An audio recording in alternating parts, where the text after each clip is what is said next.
Hello guys, solution is the best में आपका स्वागत है। आज मैं आपके लिए लाई हूँ BA programme 5th semester education का एक इम्पॉर्टेंट क्वेश्चन जो चैप्टर 2 में से है। इससे पहले मैंने एक वीडियो बनाई थी, सामाजिक बहिष्कार क्या है, सामाजिक बहिष्कार की अवधारणा क्या क्या है। तो मैं इसका लिंक डिस्क्रिप्शन में डाल दूँगी, आप वहाँ जाके देख सकते हैं। तो चलिए, अगर आप मेरे चैनल पे नए हैं तो मेरे चैनल को सब्सक्राइब कर दीजिए और बेल आइकन को प्रेस कर दीजिए ताकि इससे रिलेटेड जो इम्पोर्टेंट क्वेश्चन है मैं आपको प्रोवाइड करवा सकूं। तो चलिए वीडियो को स्टार्ट करते हैं। आज का टॉपिक है समावेश क्या है और इसकी अवधारणा क्या है और इसके विभिन्न रूप बताइए। इसमें मैंने समावेश की अवधारणा भी बताई है, इसके विभिन्न रूप क्या क्या हैं, 3 प्रकार के ही समावेशन के बारे में बताया गया है और इसमें क्या क्या इसकी बाधाएं क्या है और इसकी क्या क्या इम्पोर्टेंस है वो भी बताया गया है और इसमें शिक्षक की भूमिकाएं क्या क्या हैं वो मैंने इसमें पूरे इस क्वेश्चन में कवर कर दिया है। अगर एग्ज़ाम में घुमा फिरा के पूछा जाए कि कैसे भी समावेश के बारे में बताइए तो आप इसको लिख सकते हैं अपनी लैंग्वेज में। तो सबसे पहले मैं बता देती हूँ कि समावेशन क्या होता है। समावेशन समावेशी शिक्षा का भाग है जो विकलांग बच्चों को शिक्षित करने के लिए और एक ही छत के नीचे सामान्य लोगों के साथ कठिनाइयों को सामना करने के लिए प्रेरित करता है। ये समावेशन इसे बोला जाता है। एक प्रकार का दृष्टिकोण समझा जाता है। विकलांग बच्चों को और सामान्य बच्चों को साथ में एक ही छत के नीचे रखकर उनको शिक्षित किया जाता है, कठिनाइयों का सामना करने के लिए प्रेरित किया जाता है ताकि जो विकलांग बच्चे हैं वो भी सामान्य व्यक्ति के साथ अपना आर्थिक जीवन, सामाजिक जीवन वो जी सकें। समावेशन एक शिक्षाप्रद अभ्यास है, एक अभ्यास माना गया है। इसे एक प्रैक्टिस है जिसके तहत असामान्य आवश्यकताओं वाले जो छात्र हैं उनको एक स्कूल में समग्र प्रशिक्षण अध्ययन हॉल में पूरी तरह से शामिल किया जाता है। समावेशन मतलब एक तरीके से एक प्रैक्टिस होती है। लोग जो असामान्य आवश्यकताओं वाले छात्र होते हैं जिनको ज़रूरत होती है विशिष्ट आवश्यकताएं जैसे बोले जाता है, ज़्यादा स्पेशल ट्रीटमेंट जिन्हें दी जाती है, जितनी ज़रूरतें होती हैं उनकी आवश्यकताएं जो होती हैं, उन छात्रों को स्कूलों में एक अध्ययन करवाया जाता है, ट्रेनिंग दी जाती है एक तरीके से, जिसमें ये प्रशिक्षण अध्ययन हॉल मतलब एक क्लास होती है इनकी, होम रूम जिसे बोला जाता है। एक रूम में उनको रखा जाता है, पूरी तरीके से शामिल किया जाता है। समावेश एक होम रूम बनाने के साथ जुड़ा हुआ है।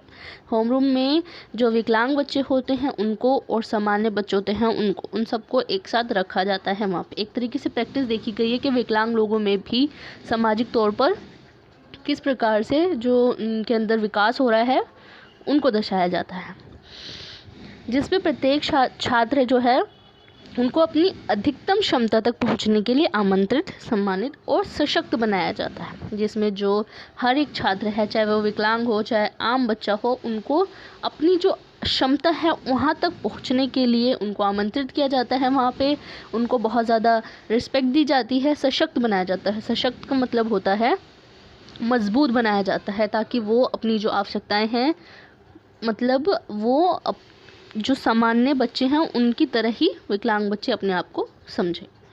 शिक्षा का समावेशीकरण ये बताता है, जब समावेश हो जाता है तब ये बताता है समावेशीकरण को।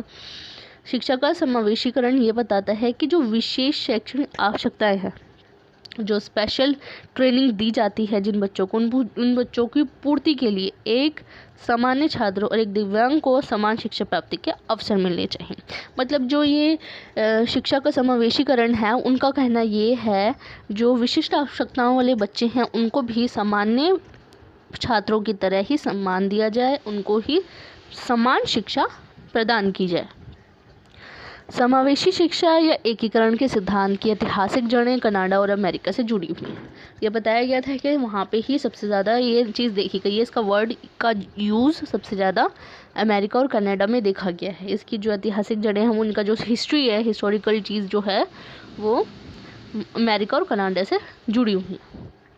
प्राचीन शिक्षा पद्धति की जगह नई शिक्षा नीति का प्रयोग आधुनिक समय में होने लगा है। समावेशी शिक्षा विशेष विद्यालय या कक्षा को स्वीकार नहीं करता है। मतलब कि जो प्राचीन शिक्षा पद्धति है उसकी जगह पर नई नई शिक्षा नीतियाँ अपनाई जा रही हैं स्कूलों में, उसका प्रयोग इस टाइम पे होने लगा है। और जो समावेशी शिक्षा है वो विशेष विद्यालय किसी ऐसे लोगों के लिए, विकलांग लोगों के लिए जो स्पेशल जो स्कूल्स होते हैं या स्पेशल क्लासेस होती हैं उनको स्वीकार नहीं करता है। वो उनका मानना ये है कि विकलांग बच्चे भी सामान्य बच्चों की तरह ही पढ़ लिख सकते हैं, अपना सामाजिक जीवन जो है वो अच्छे से सुधार सकते हैं। बच्चों से अलग करना, अशक्त बच्चों को सामान्य बच्चों से अलग करना अब मान्य नहीं है। इस टाइम पे जो विकलांग बच्चे हैं वो सामान्य व्यक्ति की तरह ही जीवन जी सकते हैं, उनको अलग नहीं किया जा सकता। अब नहीं पॉसिबल है ये सब करना आज के टाइम पे। और विकलांग बच्चों को भी सामान्य बच्चों की तरह ही शैक्षणिक गतिविधियों में भाग लेने का इस टाइम पे अधिकार माना गया है। ये पूरा एक्सप्लेन कर दिया है थोड़ा सा। नेक्स्ट आता है जो समावेश है, उसके विभिन्न प्रकार के रूप बताए गए हैं। पहला रूप आता है समावेश, पूर्ण समावेश। पहला रूप ये है पूर्ण समावेश। स्कूल जो पूरी तरह से प्रशिक्षण देते हैं, मतलब प्रशिक्षण का मतलब मैंने यहाँ पे बताया कि ट्रेनिंग देते हैं, यहाँ पे मैंने इंग्लिश में लिख दिया है ताकि आपको कन्फ्यूजन ना हो। स्कूल जो पूरी तरह से प्रशिक्षण देते हैं, सभी युवाओं को सीखने के मुद्दों पर थोड़ा ध्यान देते हुए एक मानक होमरूम में उस समय से दिखाएंगे जब से छात्र भर्ती हों। मतलब होमरूम, मानक होमरूम उसे बोला जाता है स्टैंडर्ड होम।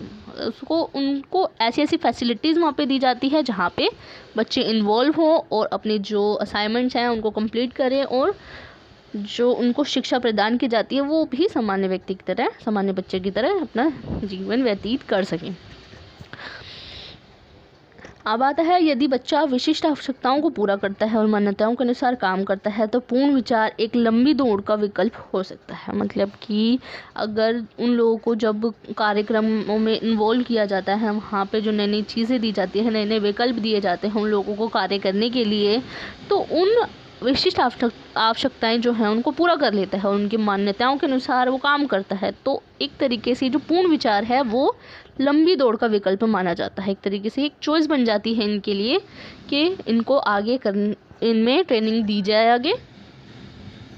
यदि पूर्ण विचार से छात्र के मुद्दों का समाधान नहीं होता है, तो मतलब कि जो ये पूर्ण विचार दिए जाते हैं तो छात्रों की जो समस्याएं हैं उनको सुलझाने के लिए अगर उनका समाधान नहीं मिलता है, तो जो विशेष पाठ्यक्रम शिक्षक हैं, मतलब जो स्पेशलिस्ट रखे जाते हैं, टीचर्स वगैरह, वहाँ पे जो उसी चीज़ के लिए जो स्पेशल ट्रेनिंग टीचर्स रखे जाते हैं, वो उनको निर्देश देने के लिए, मतलब कि उनको डायरेक्शन देने के लिए, नए नए डायरेक्टिव्स वगैरह जिसे बोले जाते हैं, दिशा निर्देश देने के लिए वो अध्ययन कक्ष में बार बार आ सकते हैं उनको ट्रेनिंग देने के लिए, ताकि वो अच्छे से कार्य कर सकें।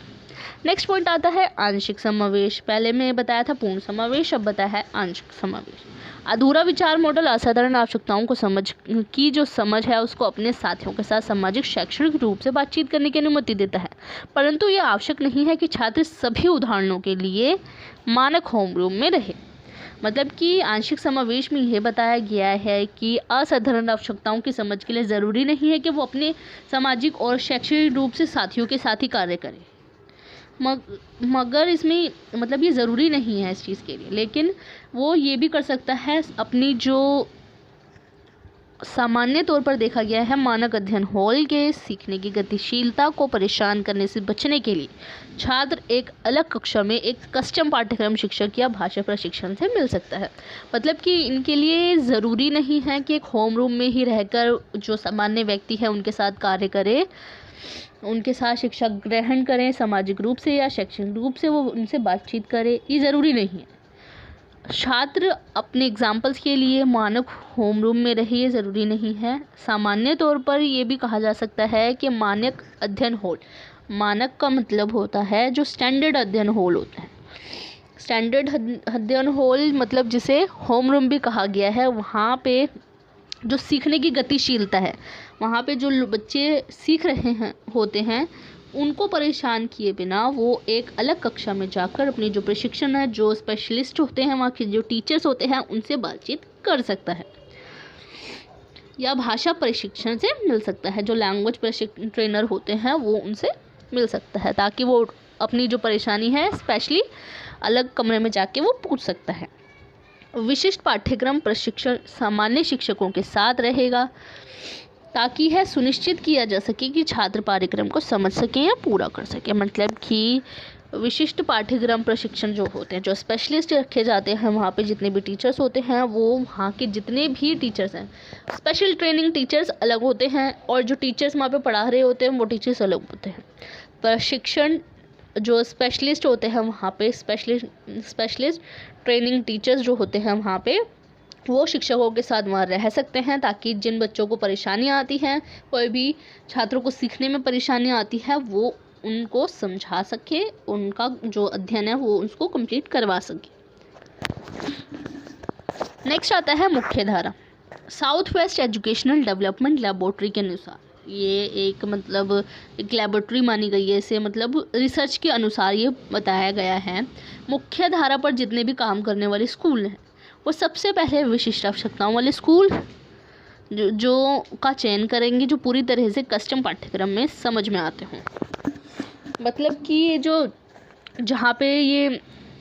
जहाँ पे रिसर्च है, जो साउथ एजुकेशनल डेवलपमेंट लेबोरेटरी है, ये एक रिसर्चर है, जहाँ इंस्टीट्यूट जिसे बोला गया है, रिसर्च इंस्टीट्यूट है, वहाँ पे ये कहा गया है, उनके अनुसार ये कहा गया है कि जो मुख्य धारा है उसमें बनने वाले काम करने वाले जितने भी स्कूल हैं वो सबसे पहले जो विकलांग बच्चे हैं उनकी विशिष्ट आवश्यकताओं को पहचानेंगे, जो पूरी तरीके से पाठ्यक्रम पे समझ में आते हों, और जो वे इस आधार पर ऐसा करते हैं कि वे विशेष पाठ्यक्रम प्रशिक्षक को स्वीकार करते हैं और नियमित रूप से उच्च शैक्षिक और मानक शैक्षिक शिक्षकों की तुलना में अपनी समझ व्यक्त करते हैं।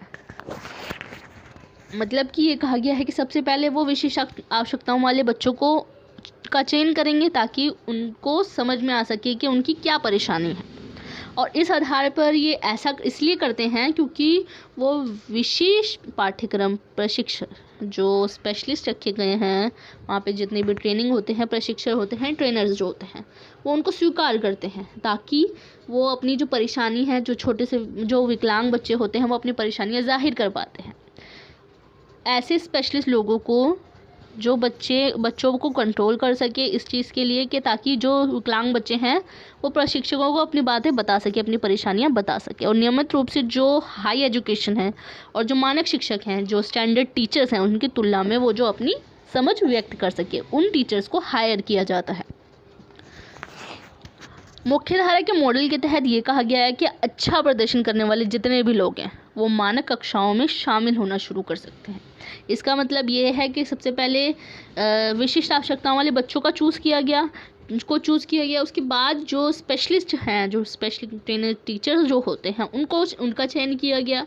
उसके बाद जो मुख्यधारा के मॉडल के अनुसार फिर ये कहा गया है कि अच्छा प्रदर्शन करने वाले लोग बच्चे जो होते हैं वो स्टैंडर्ड क्लास में जा सकते हैं, और जो लोग अच्छा प्रदर्शन नहीं कर पाते हैं वो परीक्षाओं के अकॉर्डिंग जो होते हैं वो आगे बढ़ सकते हैं, परीक्षा देते के अपनी जो स्किल्स हैं उसको डेवलप करके वो आगे बढ़ सकते हैं। नेक्स्ट टॉपिक आता है समावेश के लाभ कि फर्स्ट पॉइंट है इसमें, डाउन सिंड्रोम वाले बच्चे जो हैं ये पता लगाते हैं कि अपने सामान्य परिवेश को कैसे प्रबंधित किया जाए।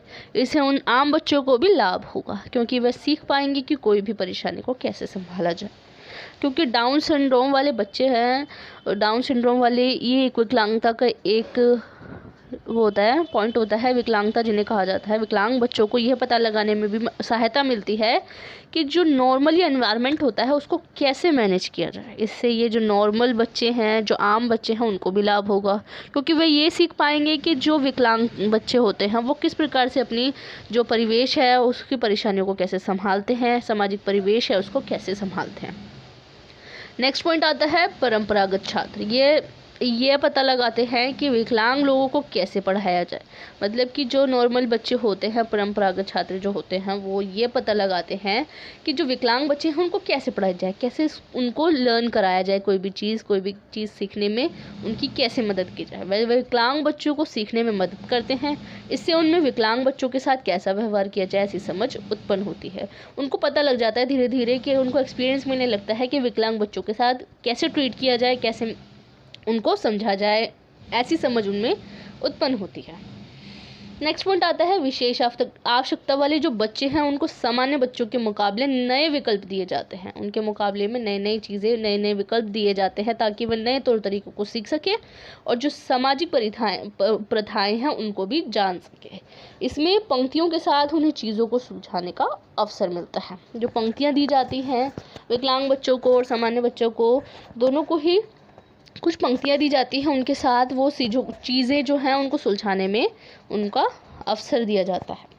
इससे विकलांग बच्चे और सामान्य बच्चे जो हैं उनके बीच में सामंजस्य स्थापित करने में भी मदद मिलती है। सामंजस्य, कोऑर्डिनेशन जिसे बोला जाता है, कोऑर्डिनेशन भी स्थापित करने में भी इनमें मदद मिलती है।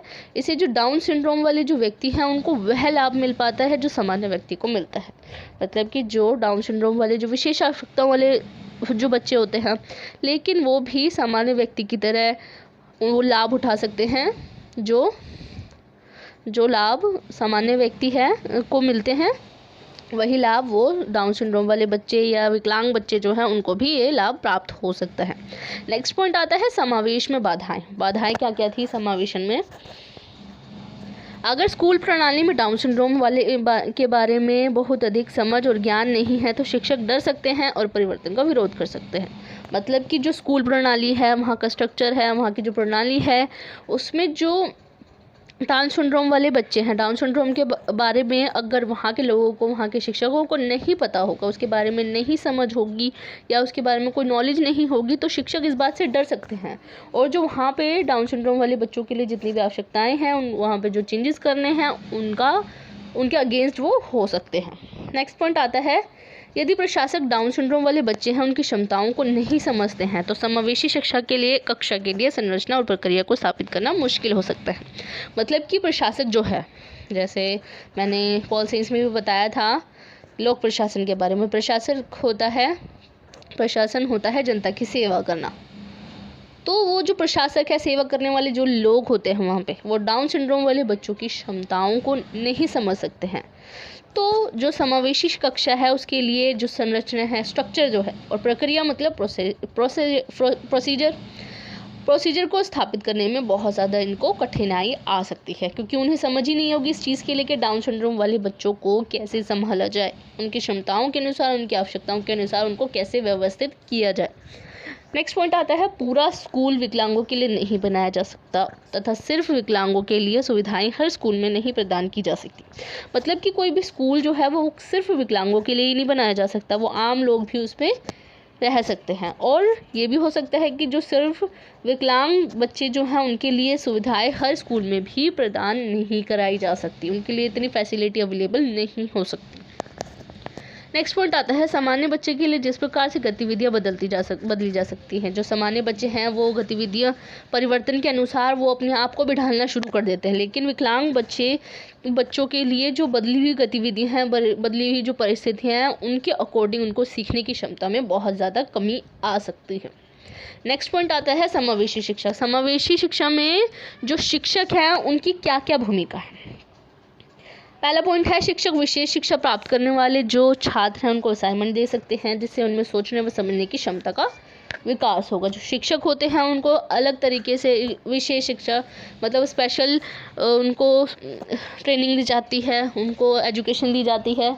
उनको प्राप्त करने के लिए छात्रों को असाइनमेंट भी दिए जा सकते हैं जिससे वो अपने विचार जो हैं वो व्यक्त कर सके, सोचने समझने की जो क्षमता है उनका विकास हो सके।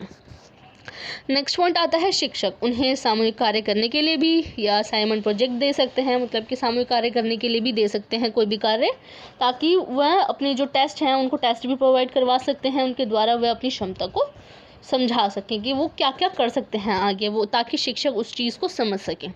नेक्स्ट पॉइंट आता है समावेशन शिक्षक को उनके माता पिता की चिंताओं को दूर करने के लिए हमेशा तैयार रहना चाहिए। मतलब कि जैसे स्कूल्स में सबसे ज़्यादा टीचर्स पेरेंट्स मीटिंग वगैरह बुलाते हैं ताकि जो